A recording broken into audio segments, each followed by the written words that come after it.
The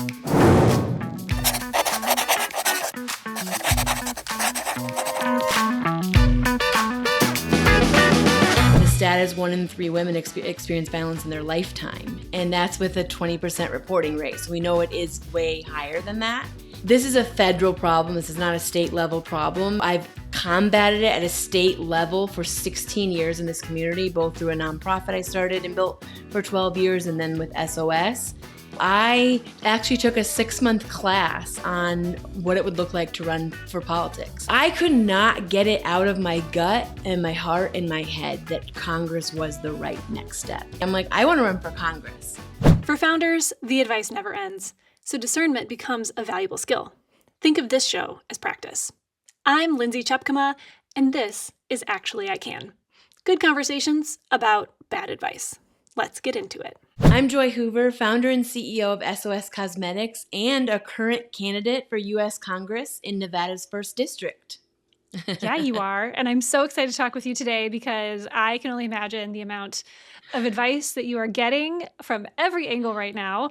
But let's focus on the piece of bad advice that you decided to talk about today. What is it? Yeah, so the piece of bad advice that I received is do not run for Congress because it will hurt your business, it will hurt your career, it will hurt your, blacklist you, all the things. That was the advice. Okay, goodness. Well, I take it that you did not take that advice. Since here you are running for Congress. So tell me, let's back it up a little bit. You're a founder. Like when did your company start? It's a couple years old at this it started point. in 2022. All right, so you have been building this business, and that's no small feat. That in and of itself is a lot. And then what did make you decide that you wanted to take on running for Congress also? You really, really like doing hard things. Apparently. Honestly, it was like a combination of things, but the work I'm doing in safety is I'm seeing every single day what the impact is on women and children, but really our community. And tell us a little bit about what SOS does, because I think that's really important absolutely. context. So SOS, I invented a lipstick that's tech-enabled. I have it here. So there's technology in the base, so you can push a button on your lipstick and it can send like a text, a phone call. It can even priority dispatch authorities to where you are. And inside this specific compartment, there's test strips that can test your drink. You just put a drop of your drink there.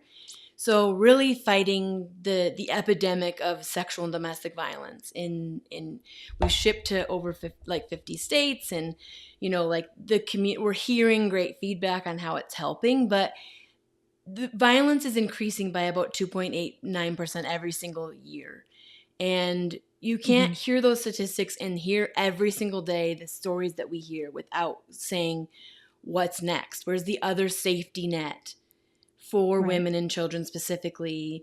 What are we doing as a community in Nevada and as a nation to actually fight this epidemic? Because the stat is 1 in 3 women experience violence in their lifetime, and that's with a 20% reporting rate. So we know it is way higher than that. And so I actually took a 6-month class on what it would look like to run for politics, and I learned every facet of the state legislature, of the federal, and how it all works together and how it would look to run a campaign. And day 1 of that class, I just could not, when they were everyone was like, what do you want to run for? And people were like, I want to run for school board or, state senate or these different positions. I'm like, I want to run for Congress.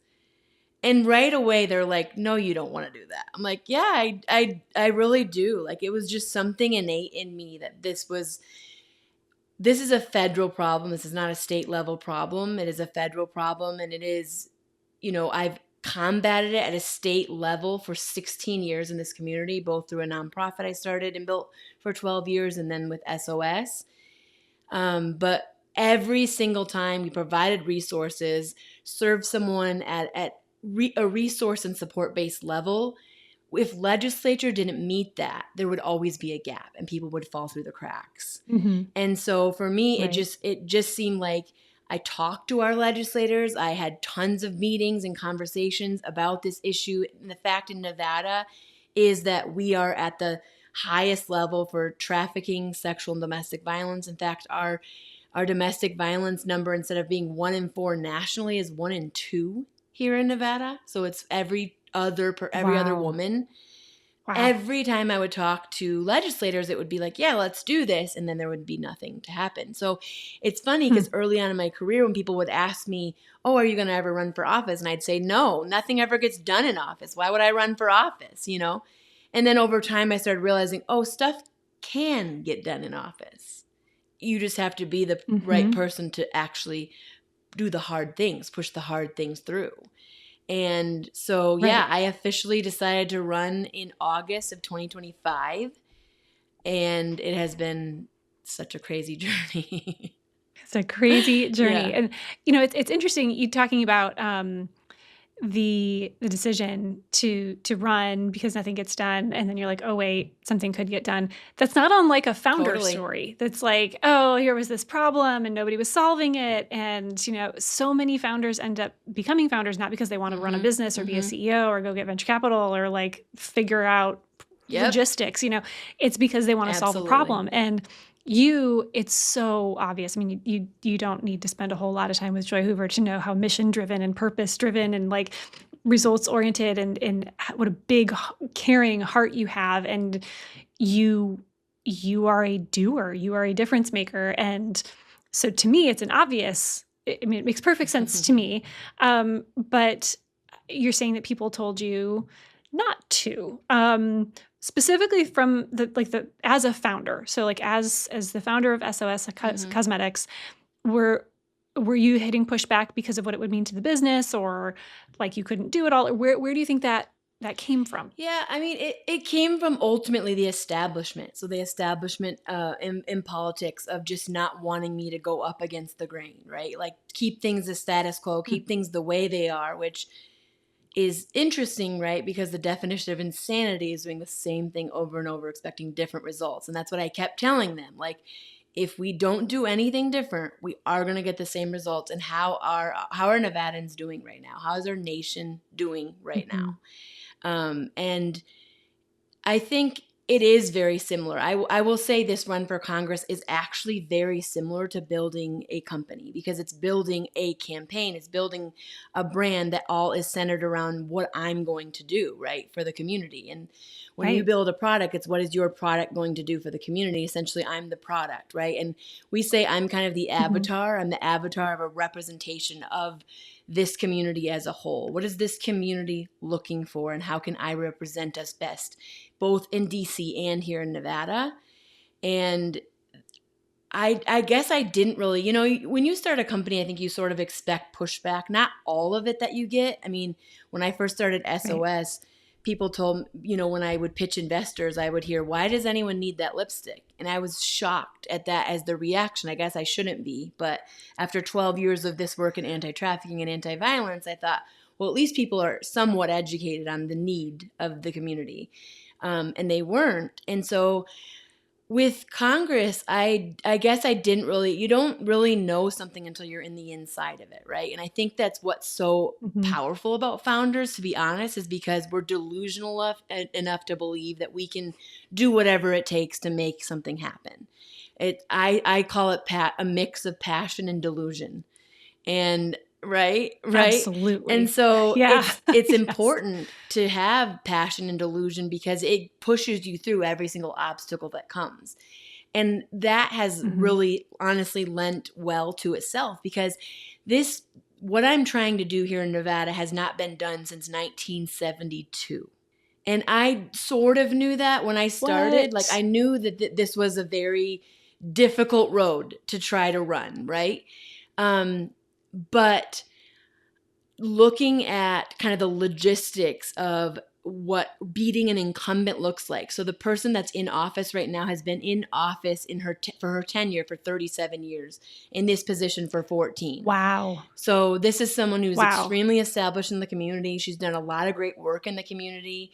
And also this community is looking for different representation and a new fresh ideas and new fresh blood to come in and really fight what's happening in DC.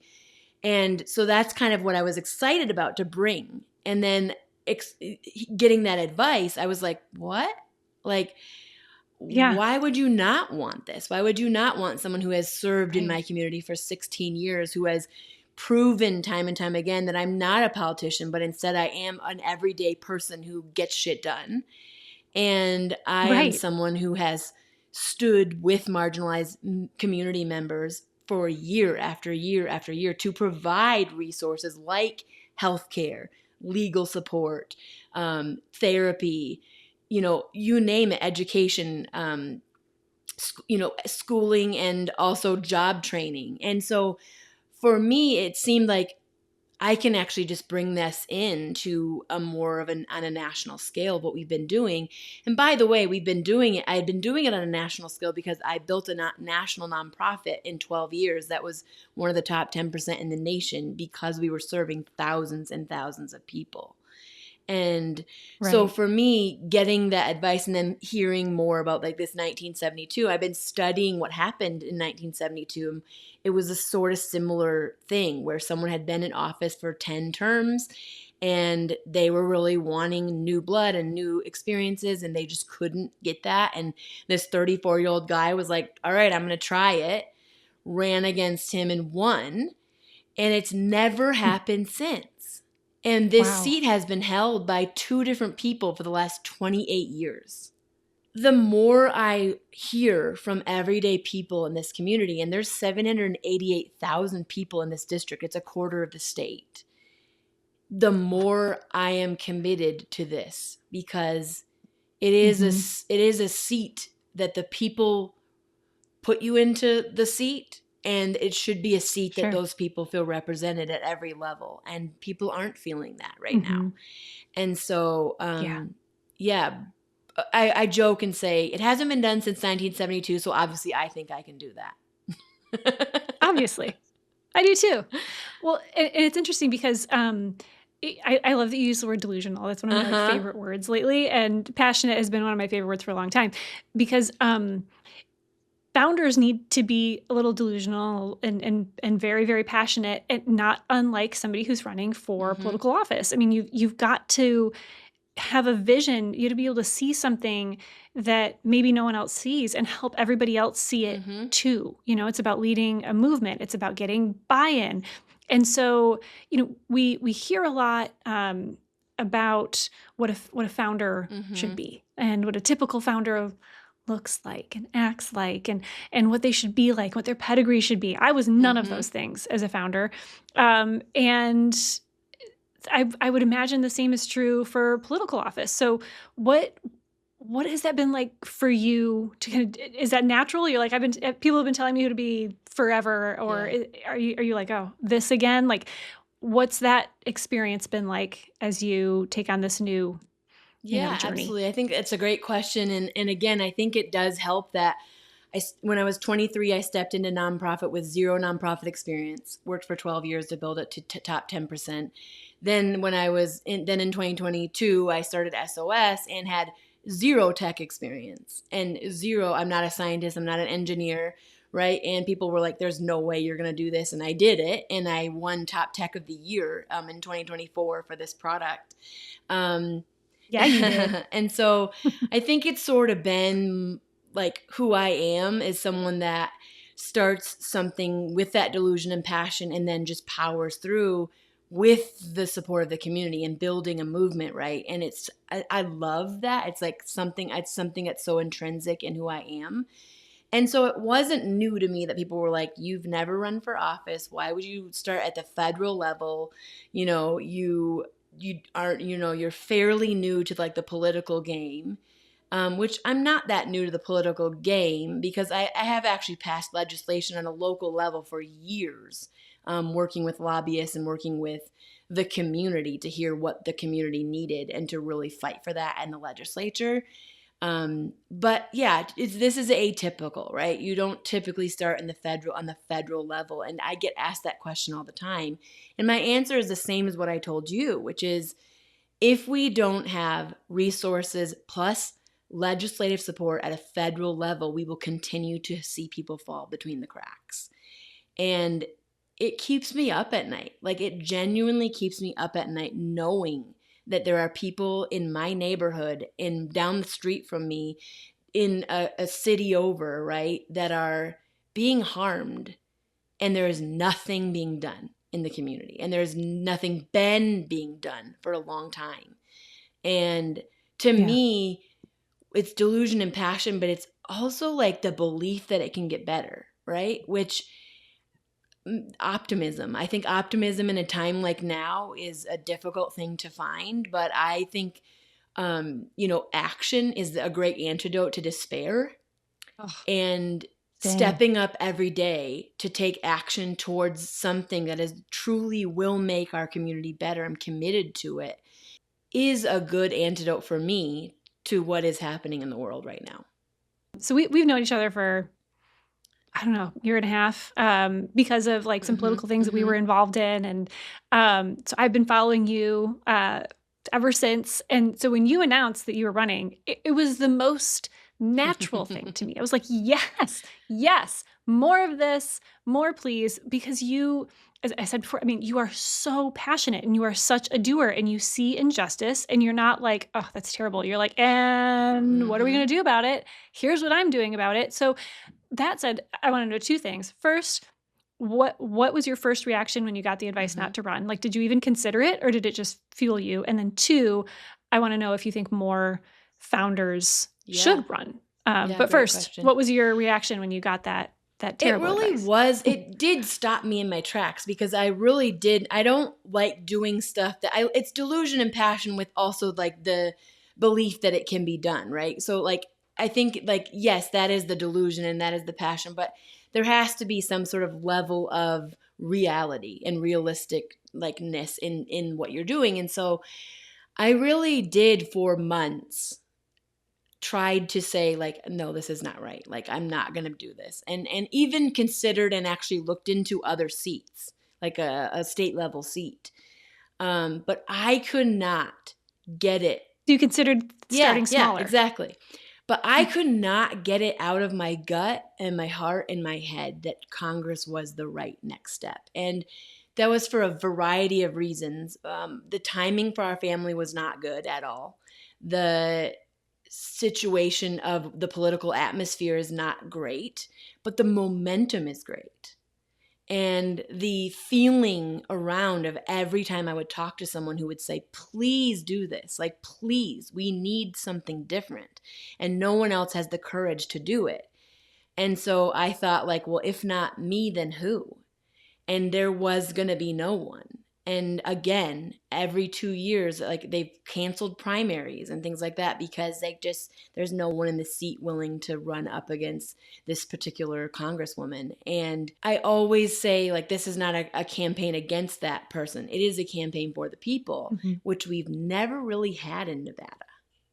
And maybe in Hmm. 1972 we had that. I'm trying to research more of like what did that people movement look like? How much did he raise compared to the incumbent and things like that? But the reality is, movements like Nevada is a very unique purple state. It's difficult to get through in a number of ways, not just Republican to Democrat, Democrat to Republican, but establishment. And we've had this kind Mhm. of machine running for so many years that I really wasn't aware of until I took that political class and started really learning. And I just couldn't get it out of my gut. And so when I graduated the class, I actually talked to all the girls, the 20 women that I graduated with, and said, I don't know, guys. I just feel like in my gut, like it's time. Like this is the right thing for me. And they're like, go for it. We'll support you. Like, it was those people that were like, we'll knock Yeah. doors for you. We'll help you raise money. We'll, help do the work, and we'll support and back you. And a lot of them Mhm. did. And so Yeah. to the second question of should more founders run, I say yes, absolutely. And the reason is because it is like building something, and you do need the tenacity that you find in as a founder and in entrepreneurship, right? You are building a movement that someone believes in you instead of the product you're building. You're the product. But Right. there's something unique about founders, and that's why they're only, I think it's 17% of the population. That I'm pretty Really? sure that's the stat. And I get why, right? Because we're Yeah. insane. We are actually insane. Yes. And, It there's is a crazy. meme that Yeah. goes around that's like, I will do it because I'm insane. Like that, right? I feel like that's Yeah. just the founder's thing. I Um, absolutely yeah. relate to that. And Yes. it is also building something out of thin air. And also in this situation, it's doing something that hasn't been done since 1972. So therefore very, very different than now to then. And In your way has never been done never. before. Like there has never been a Joy Hoover Yep, in there's never Congress. been a Joy So, Hoover in Congress. There's never been a woman beating another woman as an incumbent, and mhm. there's never been someone who's served their community for the last 16 years and said, "Okay, now I want to get involved in politics." Not in, at least not in Nevada that I know of. And so I Mhm. think it's time to bring public service back to office.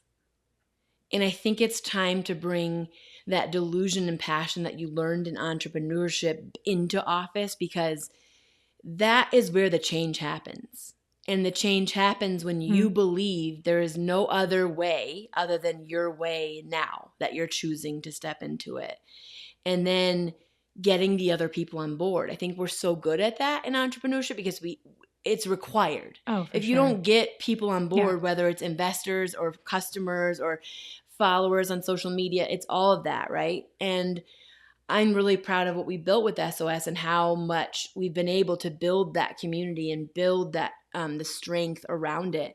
I did call a lot of my investors before I officially announced my run for Congress to just let them know. And one of them, I said, "Hey, I know this is a lot. I know it's a lot to continue running SOS, potentially sell SOS, and then also run for Congress."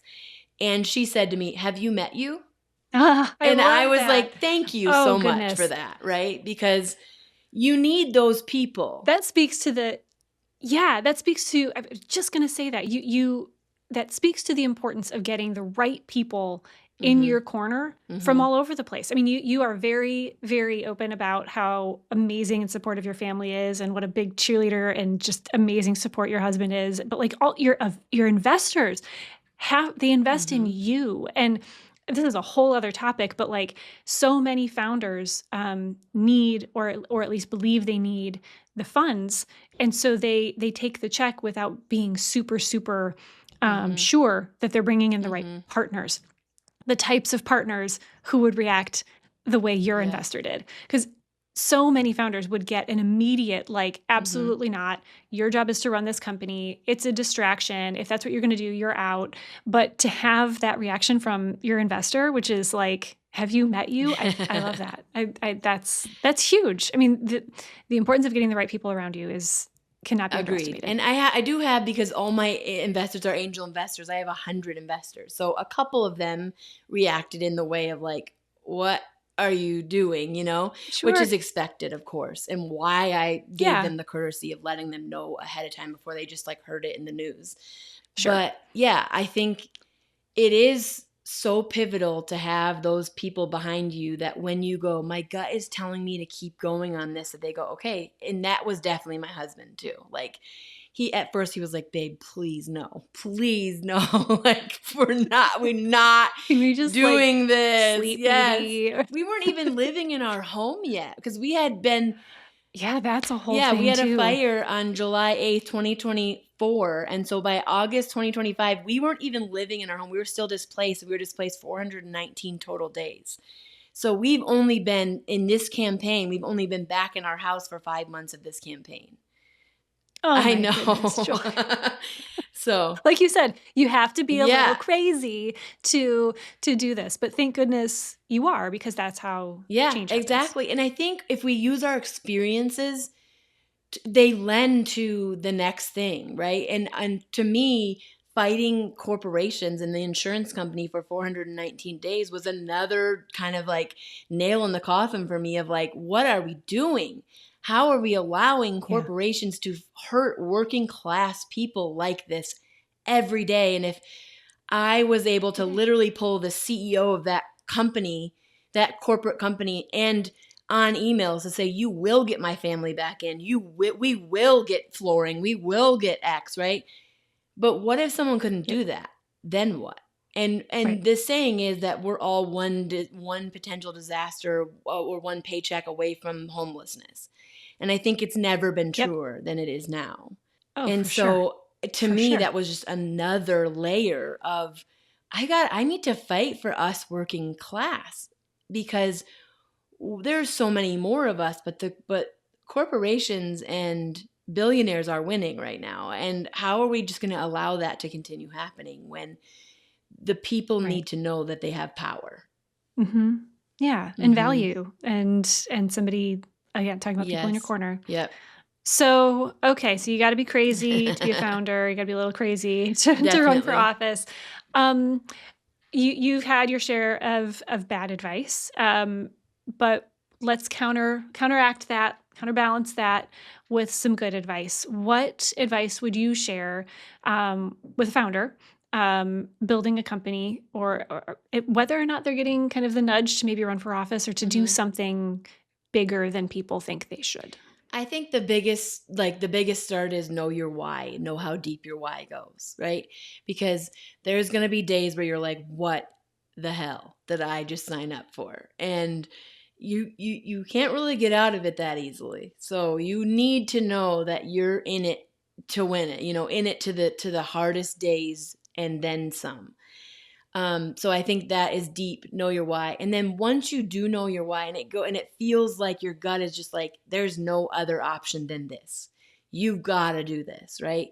Then lean into that gut and then just find those other people that on the days where you're questioning it, that they'll go, I'm with you. I'm backing you. You can do this. Even on the days you have zero trust in yourself or belief in yourself, which there will be those, plenty of those. Find those other people that you can lean into for the goodness and for the truth, because our brains lie to us and our situation lies to us oftentimes, right? All And the it is time. it's risk, right? It that's like at the core of what all of this is risk. How much are you willing to risk? But if your why is the baseline of your risk, then you can always go back to that and go deep down inside you. And I do ask myself, similar to SOS, I asked myself on this run, is it worth it still? Is the cost worth it to my family, to my reputation, to my timing, my finances, all the things it hits, right? And it always has been. Every day that I say yes, every day I've answered yes to that. And so to me, that's the trick of going, no, this morning I said yes, even though this afternoon I don't feel like saying yes. Right? Wow, man, that's Joy, you are a joy. And I'm so glad to know you. I'm so happy and so grateful that you are sharing so much of your entire story. I think everyone should follow you because you're so inspirational. You are a light, and again, you're sharing so much of how you're building, how you're growing, how you're doing this thing personally and professionally.